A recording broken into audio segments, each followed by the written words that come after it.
हबीब अकरम साहब हमारे साथ मौजूद हैं, सीनियर जर्नलिस्ट तजिया का। थैंक यू हबीब साहब, वक्त दिया आपने। आप मियां नवाज शरीफ साहब की तकरीर आपने देखी है, कुछ समझाएं। मतलब ये कुछ पुराने जख्मों का तज़किरा करके नया बयानिया ऐसे लग रहा है जैसे उनको लगता है इसी में से बन जाएगा। क्या समझ आइए आप जो आज बात कर रहे थे मियां साहब? देखिए, मुझे नहीं लगता कि इसमें से कोई नया बयानिया बन जाएगा, और मेरा ख्याल है कि नवाज शरीफ साहब की जो सियासत है वो 2017 में रुक गई, और 2017 के बाद हम देख रहे हैं कि नवाज शरीफ साहब आगे बढ़ने की बजाय रिट्रोस्पेक्टिवली जब भी वो बात करते हैं माजी के दुख याद आते हैं, कभी 93 याद आता है, कभी 97 याद आता है, कभी,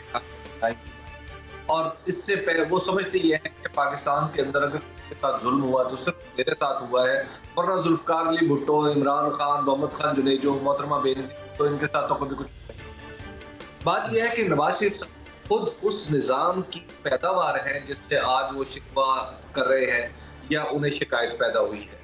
तो आज फिर जहां से उन्होंने सियासत शुरू की थी, यानी जनरल ज़ियाउल हक के साथ मिलके और जनरल जिलानी की मदद से, आज उनकी सियासत का शायद ये आखिरी दौर है, अल्लाह ताला उनको लंबी जिंदगी दे। और तो आज आप देख लीजिए कि आज भी वो 1900 अमली तौर पर 1980 में ही खड़े हुए हैं कि जहां पे किसी की नजर करम से वो वजीर बने थे, और आज किसी की नजर करम से उनकी बेटी वजीर आला पंजाब है, और नजर करम से के भाई जो है वजीर आजम पाकिस्तान है। तो नजर करम का सिलसिला तो उन पे ये नया नहीं है, लेकिन वो हिस्ट्री में से भी सियासतदान सभी ऐसे करते हैं कि वो चेरी पिकिंग करते हैं, अपनी मर्जी का बयानिया बनाने के लिए तारीख को वहां से उठाते हैं जहां से उनको फेवर करे, लेकिन जहां पे उन्हें जवाब देना पड़े वहां पे वो तारीख का जिक्र भी नहीं करते, बल्कि वहां से मामला गोल कर देते हैं। तो मैं ये देख रहा हूँ कि यही पैराडॉक्स है जिसका सामना इस वक्त नवाज शरीफ साहब को भी है, और नवाज शरीफ साहब ये इस हकीकत से इनकार करते हुए दिखाई देते हैं कि इमरान खान सियासी मैदान की बहुत बड़ी हकीकत बन चुके हैं, और वो आज भी इमरान खान को उसी नज़र से देखना चाहते हैं जैसे वो 2013 में देख रहे हैं कि उनके ऊपर एहसान किया जा सकता था कि उनके घर चले थे। आज मसला ये है कि आज की सियासी इमरान खान इस निज़ाम के इस पूरे के पूरे सियासी निज़ाम का एक ऐसा हिस्सा बन चुके हैं कि इनके जिक्र के बगैर खुद नवाज शरीफ साहब आज तकरीर मुकम्मल नहीं करते। लेकिन अब ये भी तो एक हकीकत है जिससे इनकार नहीं किया जा सकता हबीब साहब कि एंगेज करने का वक्त जैसा कि आप कह रहे हैं वो आन पहुंचा है, अब नहीं तो बेटर सूनर देन लेटर वो करना तो है, लेकिन ना वो एंगेज मोहसिन नकवी साहब कर सकते हैं, ना वो एंगेज शहबाज शरीफ साहब कर सकते हैं, ना मरियम नवाज साहिबा कर सकती हैं। नवाज शरीफ साहब बहरहाल एक कदावर लीडर हैं तो सही, और उनको एंगेज करने के लिए, मतलब एंगेज करने से मुराद है establishment and the political parties, Imran Khan and Nawaz Sharif साहब का कुछ रोल तो होना चाहिए उनका रोल, लेकिन सवाल यहाँ पे ये पैदा होता है, आज जो उम्मीद थी आपको, आगे कोई उम्मीद है उनसे कि वो आप कहें कि चलो जी for the sake of country, पुराने मेरे साथ तो जो हुआ, लेकिन आगे चलो बढ़ के कोई बात करते हैं, और इमरान खान साहब भी बात करने को तैयार हो उनसे? मुझे ऐसा नहीं लगता। आपने जो बात कही है वो थ्योरेटिकली ठीक है कि ऐसा होना चाहिए, लेकिन क्या ऐसा होगा, मुझे उसके इम्कानात नजर नहीं आते। उसकी वजह यह है कि नवाज शरीफ साहब की अपनी नशिस्त ऐसी है जो इस सिस्टम की देन है, वो भी नजर करम के जरिए उन्हें मिली। तो जब कोई पाकिस्तान का इतना बड़ा लीडर जो 3 दफा वजीर आज़म रह चुका हो, अपनी नशिस्त के लिए किसी की नजर करम का और इलेक्शन कमीशन की मेहरबानियों का मोहताज हो जाए, तो इसका मतलब ये है कि अब वो इस निज़ाम से टूटेगा नहीं, बल्कि इस निज़ाम से जुड़ा रहेगा और इसी निज़ाम को मजबूत करने की कोशिश करता रहेगा, चाहे इसमें उसका जितना भी बड़ा नुकसान होता चला जाए। आप देख लीजिए ना कि उन्होंने उनके सामने है फार्म 45 और फार्म 47 का किस्सा, और मुझे ये बात बिल्कुल, यानी मैं आपको एक इत्तला के तौर पर बता रहा हूँ कि नवाज शरीफ साहब के सामने कुछ लोगों ने दावा किया कि जनाब कुछ लोगों ने कहा कि मैंने जीता है ये सीट, मैं जीता हूँ, किसी की नजर करम से नहीं जीता। अच्छा। तो इस पर साथ बैठे हुए किसी आदमी ने कहा हाँ हमें पता है कि आप कैसे जीते। तो जब मामला इस हद तक जा चुके हो तो आप क्या समझते हैं नवाज शरीफ साहब वो तमाम आसाइशें और तमाम रियायतें छोड़ देंगे या उनसे दस्तबरदार हो जाएंगे जो उन्हें इस वक्त मैसर है? तो नवाज शरीफ साहब का इस मौका तो बहुत बड़ा है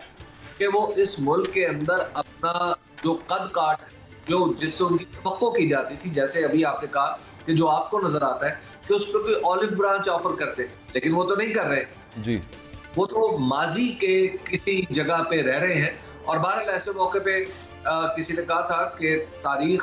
रहने के लिए कोई अच्छी जगह नहीं होती। अच्छा, वैसे हबीब साहब आगे बढ़ते हैं, लेकिन मुझे ऐसे याद आ गया, वोटर से उन्होंने गिले शिकवे कर दिए। उन्होंने कहा ये सोचते नहीं है वोट देने से पहले।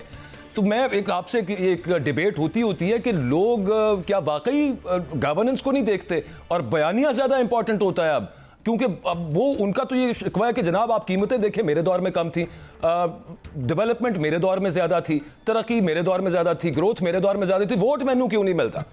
उसका तो वजह यही समझ आती है कि वो जिसके पास बयानिया उसको मिल गया। देखिए, हर नौ आबादियाती कुव्वत, हर नौ आबादियाती पस मंजर रखने वाली कुव्वत और हर नौ आबादियाती दरअसल ऐसे ही सोचता है।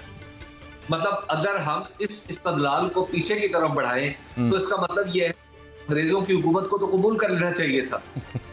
सही। हिंदुस्तान में सड़कें बनाई, उन्होंने हिंदुस्तान में बाकायदा तौर पर बैंकारी का निजाम राइज किया, उन्होंने स्कूल्स बनाए, उन्होंने मॉडर्न हॉस्पिटल्स बनाए, रेलवे, ये सब कुछ किया। तो क्या फिर उनकी हुकूमत को जायज तस्लीम कर लिया? देखिए, ये अपने अंदर एक इस्तेमारी नौइयत की दलील है। बिल्कुल ठीक। अच्छा, ये जो इस वक्त जुडिशरी वाला मामला है हबीब साहब आपके सामने, एस्टैब्लिशमेंट वर्सेस द जुडिशरी, वो नज़र आ रहा है और बहुत सारे जजेस के अंदर तो काफ़ी गुस्सा उनके रिमार्क से छलकता भी है। अच्छा, इससे पहले कि वो जजेस जिसमें मैं कहूँगा मोहसिन अख्तर कियानी साहब, जब बाबर सत्तार साहब या अतर मिनुल्लाह साहब, वो कोई नोटिस लेते और कंटेम्प्ट का नोटिस जारी करते, काजी फायज ईसा साहब उससे पहले आ गए, उनमें से किसी को बेंच में नहीं रखा, वो खुद बेंच के अंदर मौजूद हैं और ऐसे लग रहा है जैसे फायर फाइटिंग की कोशिश है। और ये जो सैलाब है अदलिया के खिलाफ, जो कामरान टिसोरी साहब या मुस्तफ़ा कमाल साहब या फैसल वाडा साहब और दीगर बहुत सारे रहनुमा जिसमें PMLN के भी लोग हैं, ये जो अदलिया मुखालिफ सैलाब है, इस पर काजी साहब बांध पाएंगे इस एफर्ट के थ्रू, आपके ख्याल में? एक तो यह है कि आप समझिए कि ये आपको बज़ाहिर इसकी जो शक्ल है वो आपको नजर आ रही है अदलिया के खिलाफ। असल मामला इमरान खान है। आपको याद होगा इससे पहले अदलिया ने एक फैसला किया था कि 5 तारीख को 14 मई को पंजाब में इलेक्शन करवा दिए जाए जी। वो सुप्रीम कोर्ट का फैसला था ना। अच्छा, वो फैसला क्यों नहीं माना गया? दुनिया में कौन सी सियासी जमात ऐसी होगी जो कहेगी कि इलेक्शन ना करवाओ? लेकिन ये सारी सियासी जमातें जो आपको PDM2 की शक्ल में हुकूमत में नजर आती हैं, ये सारी सियासी जमातें, इनका दावा रहा है नवाज शरीफ साहब का, आसिफ अली जरदारी साहब का, बिलावल भुट्टो जरदारी साहब का, कि जनाब हम तो दस्तूर के अलंबरदार हैं। मोहतरम फजल रहमान साहब जो है वो हमेशा में बताया करते थे 1973 के दस्तूर के तनाजुर में वाकयात की ये तौजीह की जा सकती है। लेकिन आप देखिए कि जब 1973 के दस्तूर के मुताबिक कोई असेंबली टूटे तो 90 दिन में इलेक्शन होना चाहिए, उस इलेक्शन के रास्ते पर रुकावट कौन बना? और जब अदलिया ने कहा दस्तूर की इस वाज़ेह, सरीह और अहम शिक पर अमल करें, तो ये पूरे का पूरा इत्तेहाद जो है हुजूम करके दरवाजे पर पहुंच गया। तो जब आप इस तरह, तो क्या वो आप उसे तो अदलिया के खिलाफ नहीं, उसकी वजह ये अदलिया के उस फैसले का फायदा इमरान खान को हो रहा था। बिल्कुल ठीक। मुताबिक उस फायदे का वो फायदा इमरान खान को पहुंच रहा था, इसलिए अदलिया पे हमला था। इस वक्त सूरत हाल क्या है? इस वक्त सूरत हाल ये कि हम देख रहे हैं एक के बाद दीगरे वो तमाम केसेस जो इमरान खान साहब के ऊपर बनाए गए वो गिरते चले जा रहे हैं। आला अदलिया जब कानून के पैमाने पर उनको परखने लगती है, पता चलता है कि इसमें तो जान ही नहीं, ये तो प्रोसिक्यूशन भी इस काबिल नहीं, ये नहीं, एक केस भी इस काबिल नहीं है कि इसको चलाया जाता, ले जाके उस पर सजा दे दी जाती या उस पर कुछ और सख्त एक्शन ले लिया जाता। तो बुनियादी तौर पर अब चूंकि इमरान खान साहब के हवाले से एक इम्कान पैदा हो रहा है कि उनका हतमी फैसला होगा और वो जेल से बाहर होंगे, तो इसलिए अदलिया पर हमला हो रहा है। तो अब अदलिया को मजबूर किया जा रहा है इस बात में वो इमरान खान के खिलाफ फैसले करें। तो अब काजी फायज ईसा साहब क्या इसको रोकेंगे या रोक पाएंगे? देखिए, काजी फायज ईसा, मैं काजी फायज ईसा साहब के बारे में मैं कुछ बातें बिल्कुल बड़ी कह सकता था, लेकिन पिछले कुछ अर्से ऐसे इक़दामात हुए जिनसे काजी फायज ईसा साहब के इस्तदलाल से खुद को मुत्तफिक नहीं पाता। एक मेरा इल्म नाक़िस है, मेरी राय दुरुस्त नहीं हो सकती, मैं समझने की कोशिश करूँ तो शायद मेरे अंदर वो फरासत नहीं जस्टिस काजी फायज ईसा या किसी भी जज में हो सकती, लेकिन मैं कम से कम एक पाकिस्तान के शहरी के तौर पर मुझे समझ नहीं आती कि काजी फायज ईसा की सरबराही जो बेंच बना था और उसने इलेक्शन से पहले पाकिस्तान तहरीक इंसाफ से बल्ले का निशान वापस लिया था, तो वो उसका इस्तदलाल क्या था? जी। अच्छा, इसी तरह मुझे ये समझ नहीं आती कि जनाबे जस्टिस इजाजुल एहसन साहब वजह से इस्तीफा दे, और खास तौर पर जब हमें ये पता है कि जस्टिस एहसन साहब जस्टिस काजी फाइज ईसा साहब के दरमियान कुछ थोड़ा सा एक मौसराना चश्मक आप उसे कह लें या कोई और इख्तलाफ था, तो क्या सिर्फ एक जस्टिस से इख्तलाफ उनके इस्तीफे की वजह बना? अच्छा, इसी तरह आप देख लीजिए कि जो जिस तरह उन्होंने उन्हें घंटे पर अपने ही फैसले पर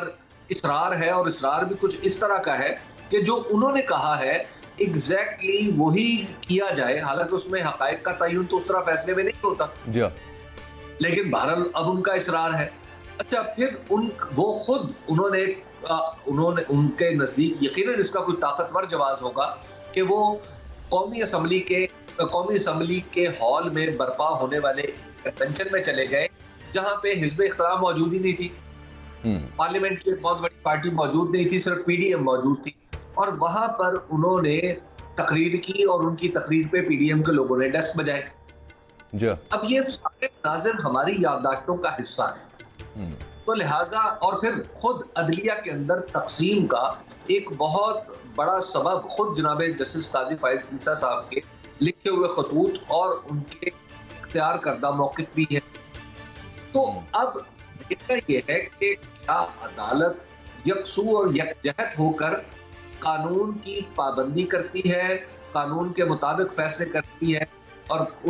उसके राह में मज़ाहिम कुव्वतों को पर किस तरह काबू पाती है। मैं समझता हूँ कि इसके लिए हमें थोड़ा सा हमें जंप टू द कंक्लूजन नहीं करना चाहिए, थोड़ा इंतजार